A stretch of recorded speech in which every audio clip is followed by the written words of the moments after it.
ക്ലാസ്സിൽ നെഫ്രോണിൻ്റെ ഘടനയെക്കുറിച്ചാണ് പഠിച്ചത്. ഇന്നത്തെ ക്ലാസ്സിൽ മൂത്രം രൂപപ്പെടുന്നത് എങ്ങനെയെന്ന് നോക്കാം. സൂക്ഷ്മ അരിക്കൽ, പുനരാകിരണവും സ്രവണവും, ജലത്തിൻ്റെ ആകിരണം എന്നീ പ്രക്രിയകളിലൂടെയാണ് മൂത്രം രൂപപ്പെടുന്നത്. എന്താണ് സൂക്ഷ്മ അരിക്കൽ? രക്തം ഗ്ലോമറുലസിലൂടെ ഒഴുകുമ്പോൾ അതിലെ സുഷിരങ്ങളിലൂടെ സൂക്ഷ്മ അരിക്കലിന് വിധേയമാകുന്നു.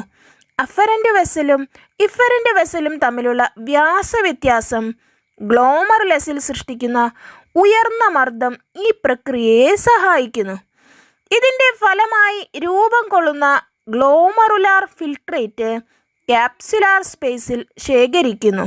ഒരു ഗ്ലോമറുലാർ ഫിൽട്രേറ്റിലെ ഘടകങ്ങൾ എന്തൊക്കെയാണെന്ന് നോക്കാം. ജലം, ഗ്ലൂക്കോസ്, അമിനോ ആസിഡുകൾ, സോഡിയം, പൊട്ടാസ്യം, കാൽസ്യം അയോണുകൾ, വിറ്റാമിനുകൾ, യൂറിയ, യൂറിക് ആസിഡ്, ക്രിയാറ്റിനിൻ തുടങ്ങിയവ ഗ്ലോമറുലാർ ഫിൽട്രേറ്റിലെ ഘടകങ്ങളാണ്. എന്താണ് പുനരാകിരണവും സ്രവണവും? ഗ്ലോമറുലാർ ഫിൽട്രേറ്റ് വൃക്കാനളികയിലൂടെ ശേഖരണനാളിയിലേക്ക് ഒഴുകുമ്പോൾ ആവശ്യമായ വസ്തുക്കൾ ബാഹ്യനളിക ലോമിക ജാലത്തിലേക്ക് പുനരാകിരണം ചെയ്യുന്നു. സൂക്ഷ്മ അരിക്കലിന് ശേഷവും രക്തത്തിൽ അധികമായി അവശേഷിക്കുന്ന ചില ഘടകങ്ങൾ ലോമികാജാലത്തിൽ നിന്ന് വൃക്കനളികയിലേക്ക് സ്രവിക്കുന്നു. പുനരാകിരണം നടക്കുന്ന വസ്തുക്കൾ ഗ്ലൂക്കോസ്, അമിനോ ആസിഡ് എന്നിവ പൂർണ്ണമായി ആകിരണം നടക്കുന്നു. ഭാഗികമായി ആകിരണം നടക്കുന്നത് സോഡിയം, പൊട്ടാസ്യം, കാൽസ്യം, ജലം, ഹൈഡ്രജൻ എന്നിവയാണ്. ജലത്തിൻ്റെ ആകിരണം നടക്കുന്നത് ശേഖരണനാളിയിൽ വെച്ചാണ്. ശേഖരണനാളിയിൽ വെച്ച് ഗ്ലോമറുലാർ ഫിൽട്രേറ്റിൽ നിന്നും അധികമുള്ള ജലം ആകിരണം ചെയ്യപ്പെടുന്നു. ശേഷിക്കുന്ന ഭാഗമാണ് മൂത്രം. ഒരു മൂത്രത്തിലെ ഘടകങ്ങൾ എന്തൊക്കെയാണ്? ജലം 96% ഉണ്ടായിരിക്കും. യൂറിയ 2% ഉണ്ടായിരിക്കും. Sodium chloride, potassium chloride, calcium ലവണങ്ങൾ, ഫോസ്ഫേറ്റ്, യൂറിക് ആസിഡ്, ക്രിയാറ്റിനിൻ തുടങ്ങിയവ 2% ഉണ്ടായിരിക്കും. അപ്പോൾ ഒരു മൂത്രത്തിലെ ഘടകങ്ങളും ഗ്ലോമറുലാർ ഫിൽട്രേറ്റിലെ ഘടകങ്ങളും തമ്മിൽ എന്തൊക്കെ വ്യത്യാസമുണ്ടായിരിക്കും? സൂക്ഷ്മ അരിക്കലിനെ സഹായിക്കുന്ന സവിശേഷത എന്താണ്? അഫറൻ്റ് വെസലും ഇഫറൻ്റ് വെസലും തമ്മിലുള്ള വ്യാസവ്യത്യാസമാണ് സൂക്ഷ്മ അരിക്കലിന് സഹായിക്കുന്നത്. ഗ്ലോമറുലാർ ഫിൽട്രേറ്റും മൂത്രവും തമ്മിലുള്ള വ്യത്യാസം എന്തൊക്കെയാണെന്ന് ഘടകങ്ങൾ നിരീക്ഷിക്കുമ്പോൾ തന്നെ നമുക്ക് മനസ്സിലാവും. 1.5 ലിറ്റർ മൂത്രം ഉണ്ടാകാൻ എന്തൊക്കെ പ്രക്രിയകൾ നമ്മുടെ ശരീരത്തിൽ നടക്കുന്നു എന്ന് നോക്കാം. ശരീരത്തിലുള്ള രക്തം മുഴുവനും 24 മണിക്കൂറിനുള്ളിൽ 350 തവണ എങ്കിലും വൃക്കകളിലൂടെ കടന്നു പോകുന്നുണ്ട്.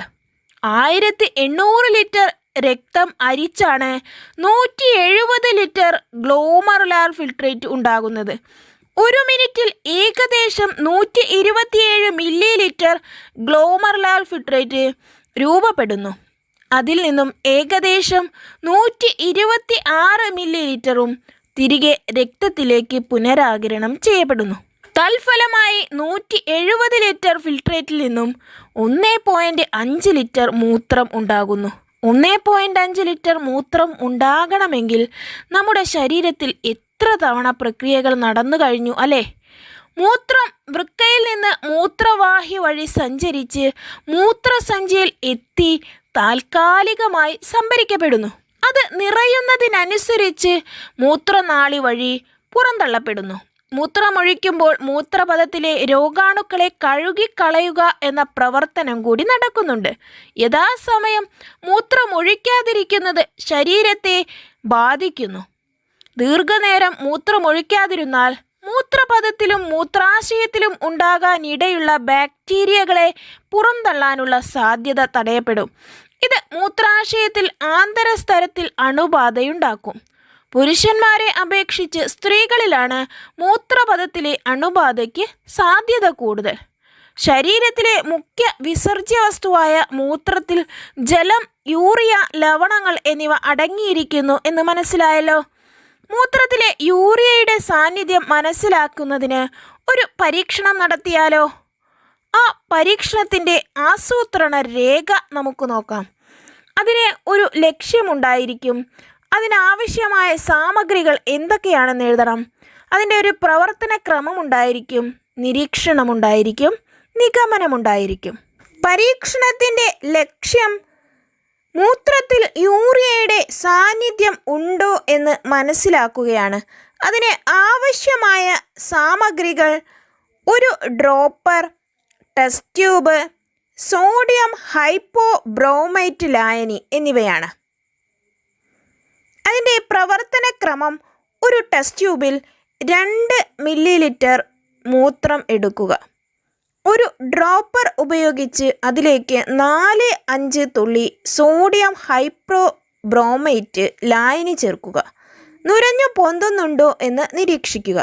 അതിൻ്റെ നിരീക്ഷണം: സോഡിയം ഹൈപ്പോബ്രോമൈറ്റ് യൂറിയയുമായി പ്രവർത്തിക്കുമ്പോൾ യൂറിയ വിഘടിച്ച് കാർബൺ ഡൈ ഓക്സൈഡും നൈട്രജനും ഉണ്ടാകുന്നു. കാർബൺ ഡൈ ഓക്സൈഡും നൈട്രജനും ഉണ്ടായിക്കഴിഞ്ഞാൽ കാർബൺ ഡൈ ഓക്സൈഡ് നുരഞ്ഞു പൊന്തി പുറത്തേക്ക് പോകുന്നു. യൂറിയയുടെ സാന്നിധ്യം ഉണ്ടെന്ന് നുരഞ്ഞു പൊന്തുമ്പോൾ നമുക്ക് മനസ്സിലാക്കാം. എത്തിച്ചേർന്ന നിഗമനം: മൂത്രത്തിൽ യൂറിയയുടെ സാന്നിധ്യം ഉണ്ടെന്ന് നാം ഈ പരീക്ഷണത്തിൽ നിന്ന് മനസ്സിലാക്കി കഴിഞ്ഞു. വൃക്കകളും ആന്തര സമസ്ഥിതി പാലനവും. ശരീരദ്രവങ്ങളുടെ ഗാഢത പാലിക്കുന്നതിൽ വൃക്കകൾക്ക് വലിയ പങ്കുണ്ട്. ഇവ രക്തത്തിലെ ജലത്തിൻ്റെയും ലവണങ്ങളുടെയും അളവ്, pH എന്നിവ ക്രമീകരിക്കുന്നു. വൃക്കകൾ എങ്ങനെയാണ് ആന്തര സമസ്ഥിതി പാലിക്കുന്നത് എന്ന് നമുക്ക് നോക്കാം. ജീവൽ പ്രവർത്തനങ്ങളുടെ ഫലമായുണ്ടാകുന്ന മാലിന്യങ്ങൾ ആന്തര സമസ്ഥിതിയിൽ വ്യതിയാനം ഉണ്ടാക്കാൻ കാരണമാകുന്നു.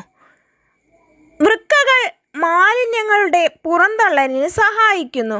അതുപോലെ ജലസന്തുലനം, ലവണസന്തുലനം, pH ക്രമീകരണം എന്നിവയ്ക്ക് സഹായിക്കുന്നു. അതുവഴി ആന്തര സമസ്ഥിതി പാലിക്കപ്പെട്ട നിലയിലാകുന്നു. ജീവൽ പ്രവർത്തനങ്ങൾ വീണ്ടും അതുപോലെ സംഭവിക്കുന്നു. വൃക്കകൾ ആന്തര സമസ്ഥിതി പാലിക്കുന്നു. നമ്മുടെ ശരീരത്തിലുണ്ടാകുന്ന വൃക്ക രോഗങ്ങളെക്കുറിച്ച് നമുക്ക് പഠിക്കാം.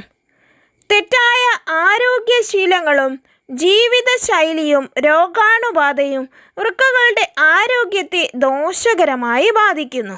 നെഫ്രൈറ്റിസ് എന്ന രോഗത്തിൻ്റെ കാരണമായി പറയുന്നത് അണുബാധയോ വിഷബാധയോ മൂലം വൃക്കകൾക്കുണ്ടാകുന്ന വീക്കമാണ്. അതിൻ്റെ ലക്ഷണം കലങ്ങിയതും കടും നിറത്തോടു കൂടിയതുമായ മൂത്രമാണ്. പുറംവേദന, പനി, മുഖത്തും കണങ്കാലിലും വീക്കം എന്നിവയെല്ലാം അതിൻ്റെ ലക്ഷണങ്ങളാണ്. അടുത്ത രോഗം വൃക്കയിലെ കല്ലാണ്. കാരണമായി പറയുന്നത് വൃക്കയിലോ മൂത്രപഥത്തിലോ കാൽസ്യം ലവണങ്ങൾ തരികളായി അടിഞ്ഞുകൂടുന്നു. അതിൻ്റെ ലക്ഷണമായി കാണുന്നത് അടിവയറ്റിൽ വേദന, മൂത്രതടസ്സം, തലകറക്കം, ഛർദി എന്നിവയാണ്. അടുത്ത രോഗം യുറേമിയ. അതിൻ്റെ കാരണമായി പറയുന്നത് പലതരം വൃക്കരോഗങ്ങളാണ്. നെഫ്രൈറ്റിസും പ്രമേഹവും രക്താതിമർദ്ദവും അതിന് മറ്റൊരു കാരണമാണ്. ലക്ഷണങ്ങൾ: വിളർച്ച, ശരീരഭാരം കുറയുക, തലകറക്കം, ശ്വാസതടസ്സം, വയറിളക്കം, മൂത്രോൽപാദനം ക്രമേണ നിലയ്ക്കുന്നു. വൃക്കരോഗങ്ങൾ മാരകമാകുമ്പോൾ വിസർജ്യ വസ്തുക്കൾ അരിച്ചു മാറ്റാതെ രക്തത്തിൽ തന്നെ നിലനിൽക്കും. ഇത് വൃക്കകളുടെ പ്രവർത്തനം തകരാറിലാക്കുകയും ജീവൻ തന്നെ നഷ്ടപ്പെടാനുള്ള സാധ്യത ഉണ്ടാവുകയും ചെയ്യുന്നു. വൃക്ക മാറ്റിവെക്കൽ അല്ലെങ്കിൽ ഹീമോഡയാലിസിസിനെ കുറിച്ച് നമുക്ക് അടുത്ത ക്ലാസ്സിൽ ചർച്ച ചെയ്യാം.